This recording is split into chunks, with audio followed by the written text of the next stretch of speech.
प्रिय छात्र और छात्राओं, अध्यापकगण और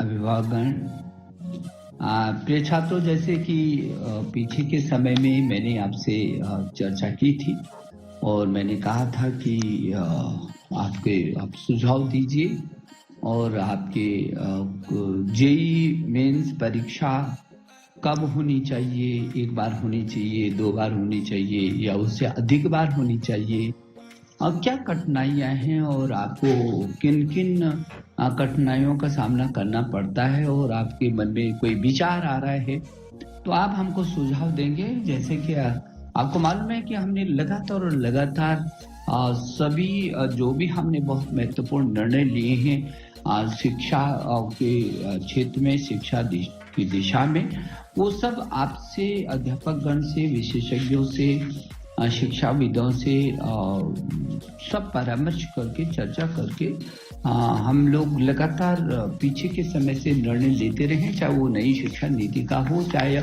परीक्षाओं का हो, चाहे अन्य कोई भी मुद्दे रहे हों। मुझे इस बात को लेकर के खुशी है कि आपके बहुत अच्छे सुझाव आते हैं और वो सुझाव सकारात्मक होते हैं और उन पर हम विचार विमर्श करते हैं। और जैसे कि आपके जब सुझाव आए तो हमने आपके सभी सुझावों को एनटीए को दिया था और ये भी अनुरोध किया था कि आप सकारात्मक दिशा में कैसे छात्रों को उनके सुझावों के अनुरूप सुविधा दी जा सकती है ताकि वो किसी बिना किसी तनाव के, दबाव के, वो बहुत अच्छे तरीके से अपने मिशन में सफल हो सकते। मुझे खुशी है कि जो आपसे कुछ दिन पहले परामर्श हुआ था, बातचीत हुई थी, जो आपके सुझाव आई थे, उन सुझावों को देख करके जेईई मेन के बारे में बहुत महत्वपूर्ण और अग्रणी निर्णय लिए गए हैं। मुझे ये कहते हुए खुशी है कि आपकी जितने सुझाव मिले हैं वो जेईई एडवांस परीक्षा के लिए जो अर्हता निर्धारित करेगी उसमें ये तय कर दिया है कि अब एक बार नहीं बल्कि आपकी वर्ष में 4 बार जेईई की परीक्षाएं होंगी ताकि हर छात्र को बहुत अच्छे तरीके से उसको अवसर मिल जाएगा। और 4 सत्रों में जो कराई जाएंगी वो पहला फरवरी में होगा, दूसरा मार्च में होगा, तीसरा अप्रैल में होगा और चौथा मई में होगा। और ये जो 4 सत्र में परीक्षा होगी एनटीए के द्वारा, राष्ट्रीय परीक्षा एजेंसी के द्वारा, वो परीक्षाएं आप अपनी सुविधा के अनुसार दे सकेंगे। और जो पहला सत्र होगा, जो पहला सत्र है फरवरी का, ये इसकी जो तिथियां हैं वो भी घोषित कर दी गई है। ये परीक्षा की जो तिथि होगी वो 23 फरवरी 2021 से 26 फरवरी 2021 के बीच आयोजित होगी ये परीक्षाएं, जो आपकी जेईई मेंस की परीक्षा है। और उसके बाद फरवरी के बाद मार्च में भी तिथियां होंगी, मार्च के बाद अप्रैल में भी होंगी, फिर मई में भी होंगी। आपको बहुत बड़ा मैदान आपके लिए खाली है और आपके लिए एक अनेक अवसर हैं। कितना लाभ आपको इन 4 आयोजित 4 सत्रों में जो विभिन्न पारियों में होंगे, वो विभिन्न पारियों में होने वाली 4 अलग अलग सत्रों में, अलग अलग तिथियों में, अलग अलग महीनों में जो परीक्षाएं होंगी, उससे आपको एक तो आपको अंक सुधारने का बहुत अच्छा अवसर मिलेगा और अपना सर्वश्रेष्ठ कैसे अंक आप अर्जित कर सकते हैं, ये बहुत अच्छा अवसर आपको मिलने वाला है। पहले प्रयास में यदि अभ्यर्थियों को परीक्षा देने का अनुभव प्राप्त होता है तो उन्हें अपनी गलतियों का भी आपको पता चलेगा और जिससे जब दूसरा प्रयास आप करेंगे तो उसमें बहुत सारी गलतियां दूर हो जाएंगी और आपका आत्मविश्वास भी बढ़ेगा और आपका जो समय है वो बर्बाद नहीं होगा। पूरा वर्ष जो बर्बाद होता है कई बार, वो बर्बाद होने से रुक जाएगा।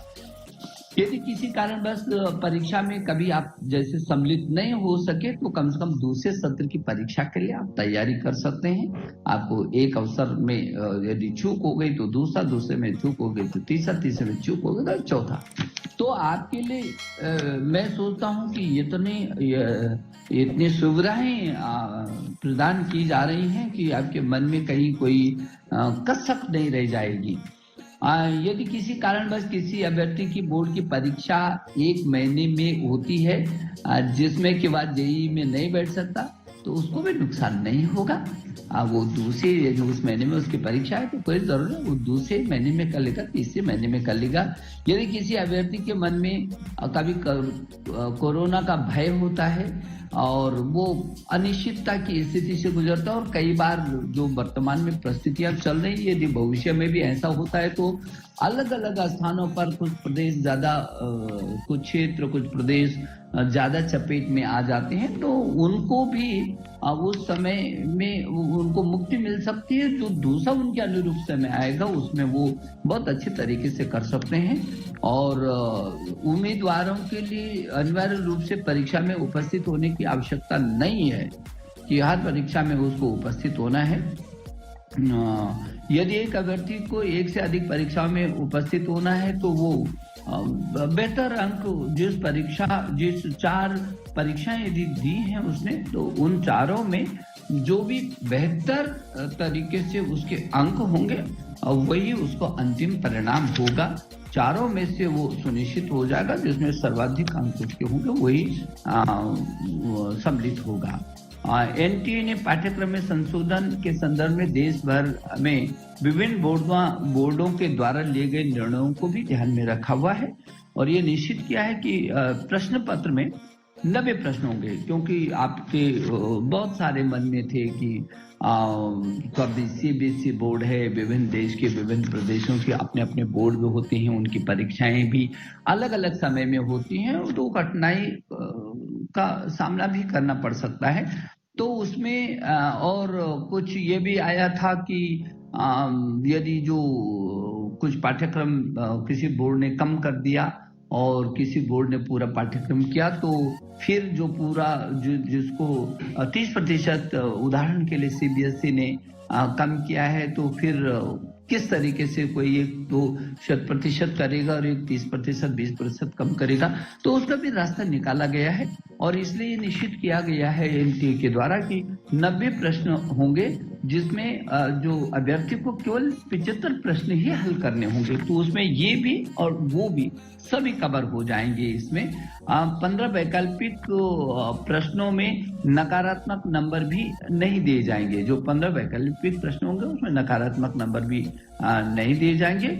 उम्मीदवार के सर्वश्रेष्ठ एनटीए प्राप्तांक के आधार पर ही उम्मीदवार की मेरिट सूची और रैंकिंग बनाई जाएगी। तो बहुत अच्छा अवसर है, मैं शुभकामना देना चाहता हूँ आपको कि इस अच्छे अवसर का बहुत अच्छा आप लाभ उठाइए। और आपको जैसे कि मालूम है कि हमारे देश के प्रधानमंत्री जी की बहुत इच्छा है कि जो दूरस्थ क्षेत्र के छात्र भी इंजीनियर बन सके और अपनी मातृभाषा में आने वाले छात्र भी इंजीनियर बन सके।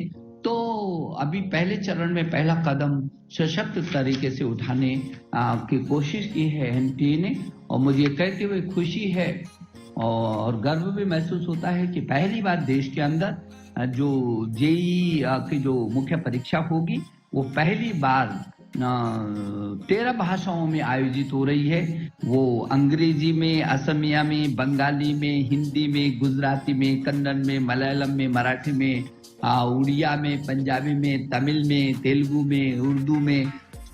और ये जितनी ये भारतीय भाषाएं हैं इन भारतीय भाषाओं में पहली बार ये जेईई की परीक्षा होगी। तो मैं समझता हूं कि जो मेरे देश के प्रधानमंत्री श्री नरेंद्र मोदी जी का जो सपना है कि अंतिम छोर के छात्र भी इंजीनियर बन सके, वो उसमें भाषा के मुद्दे पर वो पीछे न रह जाए।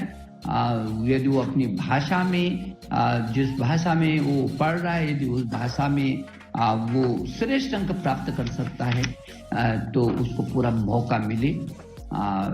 ये जो परीक्षा है, ये परीक्षा बहुत अच्छे तरीके से आप देंगे। आपको इसकी जितनी भी जानकारी है वो सारी जानकारी आपको प्राप्त हो सकेगी। और मुझे इस बात की भी खुशी है कि उत्तर प्रदेश जैसे राज्य ने पहली बार वो जेईई की इस परीक्षा में सम्मिलित हो रहा है।